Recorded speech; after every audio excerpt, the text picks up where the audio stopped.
قابل صد احترام حضرات شائقین و شائقات سچا پیغام، السلام علیکم ورحمۃ اللہ وبرکاتہ۔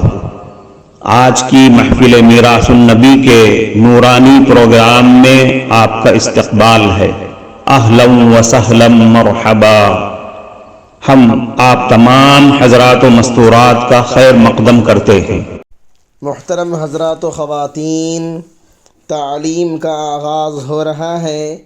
سب سے پہلے آداب تعلیم کا لحاظ کرتے ہوئے تعلیم کی طرف متوجہ ہو جائیں۔ پورے دھیان سے سننا، عمل کی نیت سے سننا اور تبلیغ کی نیت سے سننا، یعنی سنی ہوئی باتیں دوسروں تک پہنچانے کے جذبے سے سننا۔ چند خاص آداب تعلیم ہیں، امید ہے کہ آپ حضرات ان آداب کا ضرور خیال رکھیں گے۔ جزاکم اللہ۔ بسم اللہ الرحمن الرحیم۔ کسی ضرورت مند کو قرض دینا۔ کسی ضرورت مند آدمی کو قرض دینے کا بھی بہت زیادہ ثواب ہے۔ حضرت عبداللہ ابن مسعود رضی اللہ عنہ سے روایت ہے کہ حضرت صلی اللہ علیہ وسلم نے فرمایا کہ ہر قرض صدقہ ہے، بلکہ بعض احادیث سے معلوم ہوتا ہے کہ کسی ضرورت مند آدمی کو قرض دینے کا ثواب صدقے سے بھی زیادہ ہے۔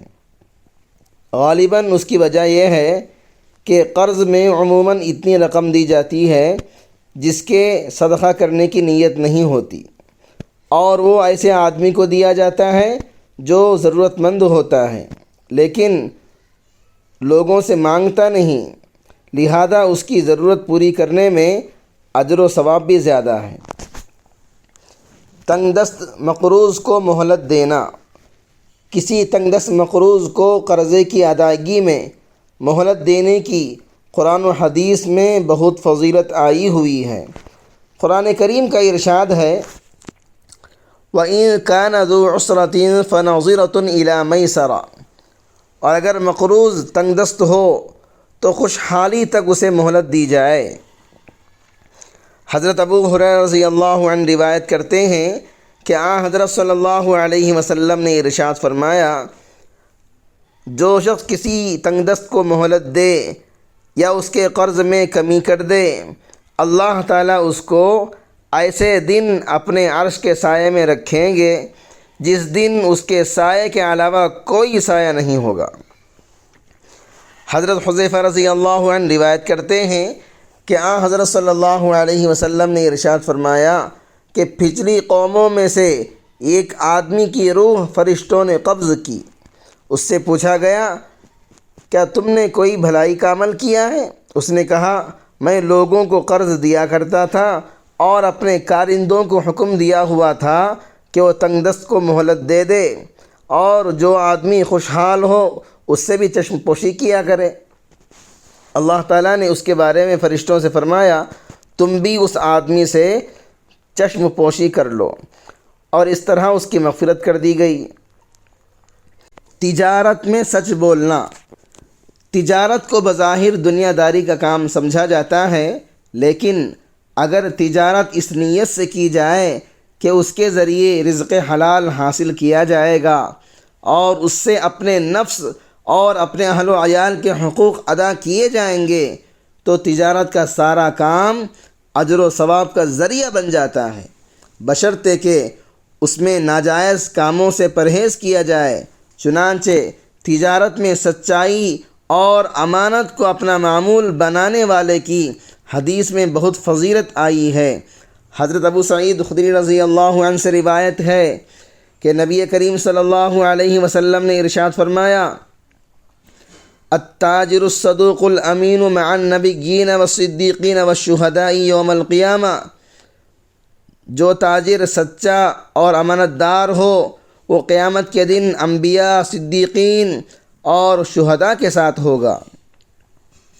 درخت لگانا۔ مناسب جگہ پر درخت یا پودے لگانا بھی بڑے اجر و ثواب کا کام ہے۔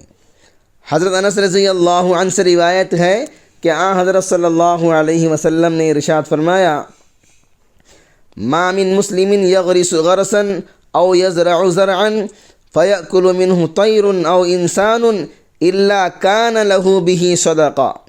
جو مسلمان کوئی پودا لگاتا ہے یا کھیتی بوتا ہے اور اس سے کوئی پرندہ یا انسان کھا جاتا ہے تو وہ اس کے لیے صدقہ بن جاتا ہے۔